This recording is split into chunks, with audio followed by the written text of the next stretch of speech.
자, 우리 이어서 한번 볼게요. 자, 어디 보시냐면 252페이지 봅시다.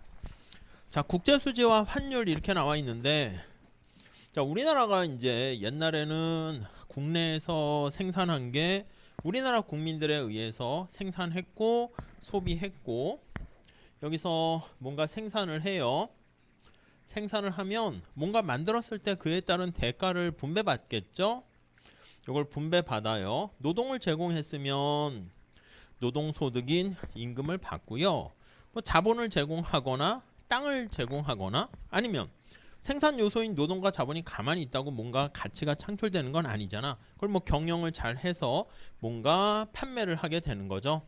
그래서 우리가 분배받게 되면 그걸로 우리가 물건 살 수 있는 구매력이 생겨서 이렇게 또 소비 지출을 하게 됩니다. 그럼 이게 또 다시 생산과 분배 지출 이렇게 계속 돌아갑니다. 우리나라 경제 내에서만 이게 흘러가게 되면 옛날엔 진짜 그랬거든. 근데 경제가 이제 세계화가 되고 개방화가 되니까 한국 사람이 국내에서만 생산하는 게 아니라 이렇게 미국에 가서 생산을 하게 됩니다. 가치를 창출하게 되고, 그래서 해외에서 생산을 하게 되고, 해외에서 생산해서 돈을 벌어 들여요. 이제 이렇게 또 국내로 가져오게 되는 거죠. 뭔가 원화나 이런 것들을 가져오고요. 외국인도 마찬가지야. 외국인도 국내에서 생산해 가지고 가치를 창출하기도 합니다. 물론 이게 크게 보면 이 지구 내에서 이루어지는 거야. 이제 국가 간 이렇게 왔다 갔다 교역이 이루어지는 거죠. 그러니까 미국이다 그러면 이렇게 미국과도 교역이 이루어져서요. 거기 국제수지라고 하면 일정 기간 동안 우리나라에서 달러로 이제 들어오겠지. 달러가 들어오는 거랑 외국으로 뭔가 달러가 이렇게 나가는 거랑 이런 것들 뭐 이렇게 원화로 해도 되고 화폐가 들어오고 나가는 게 이루어지게 되는데, 이걸 정리한 것을 우리가 국제수지다 이렇게 얘기합니다. 그쵸? 그러니까 이거는 이제 지구 내에서 이제 약간 폐쇄적인 시스템으로 돈이 돌고 그러는 거죠. 설마 여러분 중에서 외계인하고 화성인하고 교육하는 사람이 있어요? 그건 없잖아. 그러니까 그것도 있으면 뭐 은하계 전체 할 수 있는데 현재는 이렇게. 그러니까 앞에서 말씀드린 것처럼 렌즈를 우리나라만 이렇게 보고 생각할 게 아니라 이제는 경제 영역이 넓어졌기 때문에 이렇게 멀리서 지구 전체적으로 살펴보려고 합니다. 자, 그래서 우리나라 입장에서 봤을 때 개인도 마찬가지인데 밖에서 벌어오는 돈이 나가는 것보다 더 크다. 그래서 수출을 하게 되면 돈이 들어와요. 그리고 수입을 하게 되면 외국에서 물건을 사면 돈이 나가요. 근데 수출액이 수입액보다 커. 우리나라에 돈이 더 많아지겠지. 그게 바로 거기 세 번째 줄에 보시면 국제수지가 흑자다 이렇게 얘기를 할 거고요. 물론 이제 경상수지만 얘기하는 건데, 반면에 수출과 수입이 똑같다. 그럼 이렇게 표현할 수도 있고 이렇게 표현할 수 있는데, 이거는 국제수지가 균형이다 이렇게 얘기할 거고요. 만약에 들어오게 되는 수출액이 수입액보다 더 작아, 나가는 게 더 많아, 그러면 국제수지가 적자, 균형 이렇게 표현할 겁니다. 그래서 우리가 다른 나라와의 교역을 통한 결과도 이렇게 살펴봐야 되는데, 그걸 바로 국제수지다 이렇게 표현을 할 거예요. 이 정도 개념만 잡아주시면 될 것 같고요. 그 다음에 우리가 국가 간의 교역을 할 때, 아니 우리는 원화로 줬는데 달러로 주고 이렇게 원화와 달러의 교환 비율이 필요할 거 아니겠습니까? 아니 현대자동차가 자동차를 하나 수출하게 되면 미국 애들이 알아서 그냥 원화로 바꿔서 원화로 결제하는 게 아니라 달러로 결제한단 말이야. 그럼 현대 입장에서는 달러를 받았는데 달러 가지고 남대문 시장 가가지고 자 여기 뭐 국밥 주세요 하면은 당황한단 말이지. 원화로 바꿔야 된다고요. 그래서 환율은 변환하는 비율입니다. 그러니까 원화와 달러의 교환 비율을 얘기해요. 자, 그래서 아까 얘기한 것처럼 사과의 가격이다 그러면 사과 하나를 얻기 위해서 만약에 1원짜리를 100개를 줘야 된다.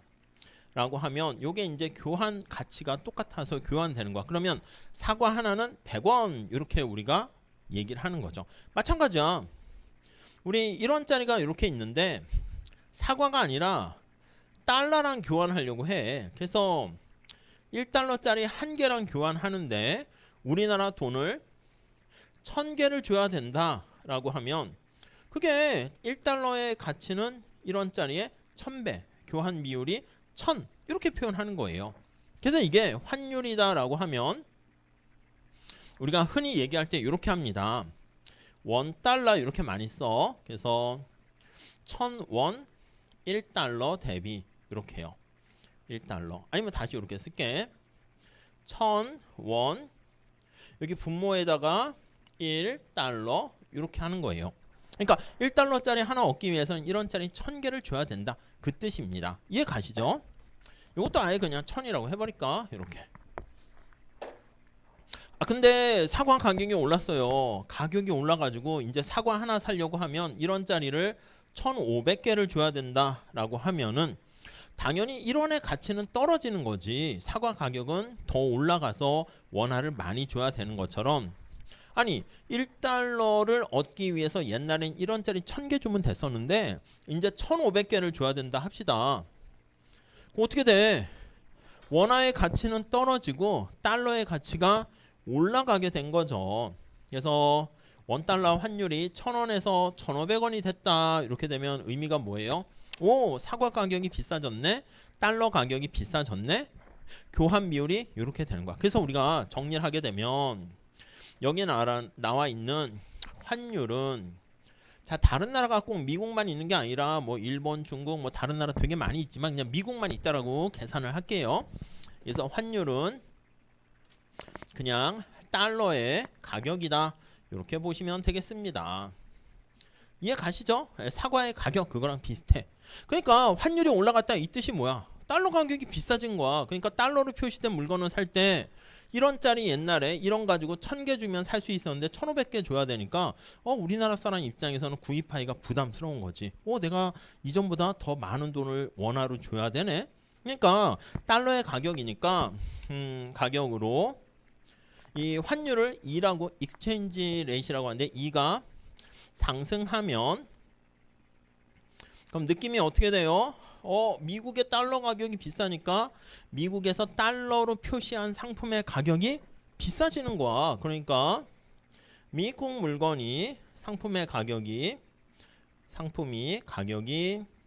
비싸 이렇게 되는 거죠. 비싸진 거야. 그러니까 우리나라 상품의 가격은 상대적으로 미국 사람 입장에서 봤을 땐 싸진 거예요.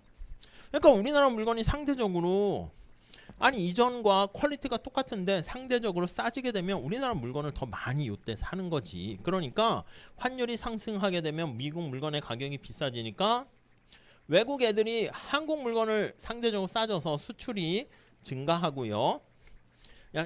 거래 대상이 미국 하나밖에 없다고 칠게요. 그냥. 그러니까 수입은 감소하게 된다. 이렇게 보시면 되겠습니다.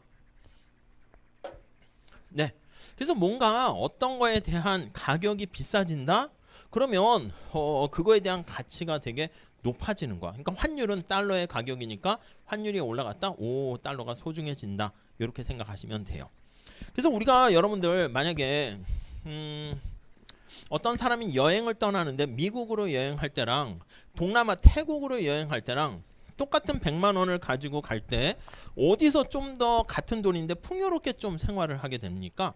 보통 태국 가면 좀 더 좋은 호텔에서 맛있는 음식을 먹는데 돈이 조금 남을 수가 있어요. 왜 그러냐면 우리나라 원화의 가치가 있고 달러의 가치가 있고 태국의 뭐 바트 태국화라고 할게요. 그냥 태국 돈이 있어요.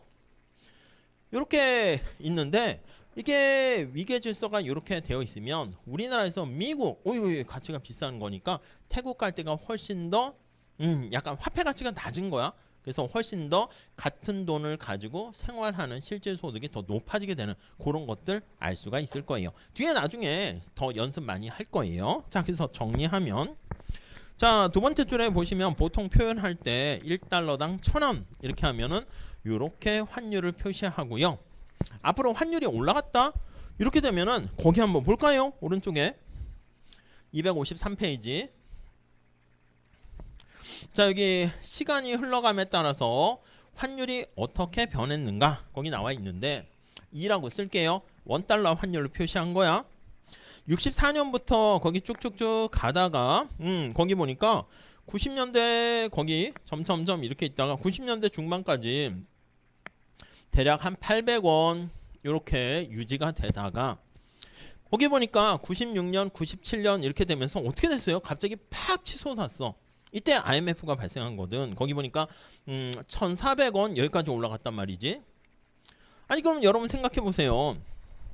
내가 미국에서 생활을 하는데 옛날에는 소위 말하면 그냥 쉽게 하면 800만 원만 있으면 충분히 막 생활할 수 있는데 똑같은 생활 수준을 유지하려면 우리나라 돈으로 1,400만 원만큼 있어야 되는 거예요. 그때 이때 유학을 갔던 많은 사람들이 생활비가 어떻게 환율이 이렇게 올라가서 우리나라에서 원화를 막 이렇게 자녀들에게 보내주는데 2배 이상의 거의 2배에 가깝게 이렇게 금액이 들어가가 돼서 유학 갔던 사람들 중에서 일부는 야 들어와라 뭐 이렇게 해서 많이 들어오기도 하고 그랬습니다. 그래서 이제 이때 갑자기 팍 튀게 되었고 지금은 뭐 이렇게 갔다가 거의 뭐 1,200원 정도 수준에서 이렇게 되고 있긴 한데 아무튼 이때 급격하게 이렇게 올라간 거 그 느낌만 살짝 체크해 보시면 되겠습니다.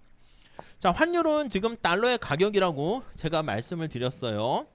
그래서 환율이 이렇게 올라갔다라고 하면은 달러의 가격이 올라간 거야. 그래서 보통은 환율이 인상되었다 이런 표현을 써요. 그러니까 이게 환율이 800원, 원달러 환율이 800원에서 1,400원으로 인상되었다. 그러면 달러의 가치가 비싸지니까 미국 물건의 가격이 비싸지게 되는 것이고 그래서 수출이 잘 되고 수입이 감소하게 되는 이런 모습을 보일 수 있어요. 자, 여기 보시면 아니 이거를 1달러당 1,000 이렇게 표현했는데 아니 우리나라를 기준으로 표현하면 안 됩니까? 1원은 몇 달러입니까? 하면은 1원의 가치는 1000분의 1달러 뭐 이런 식으로 해서 표현할 수도 있잖아. 그러니까 우리나라 원화를 기준으로 표현을 하면 원화의 가치는 달러를 기준으로 했을 때 평가를 해보니까 하락했죠. 그래서 평가 절하되었다 이렇게 표현합니다. 그래서 이게 같은 말로 보시면 돼요. 그래서 달러로 표현하면 환율 인상, 우리나라 원화로 표현하면은 평가 절하 같은 말로 보시죠. 그래서 내 친구는 나보다 키가 2배 커졌다. 뒤집어 얘기하면 친구 키를 고정시키면 나는 2분의 1 커졌다. 아니면 2배 작아졌다. 그렇게 표현하는 걸로 봐주시면 되겠습니다. 오케이, 그 정도만 정리하시죠. 자, 그래서 밑에 국내 총생산이라는 게 나와 있는데 우리는 그거는 다음 시간에 할게요. 그래서 앞에 나와 있는 도대체 거시경제가 뭐야? 그래서 여러분들은 집에 가시면서 그냥 가볍게 정리만 하세요. 자기가 직접 질문을 던져가지고 뭔가 설명을 할 수 있으면 좋겠어요. 야, 거시경제 뭐야? 미시와 거시 차이점이 뭐야? 야, 거시경제학에서 관심사가 뭐지?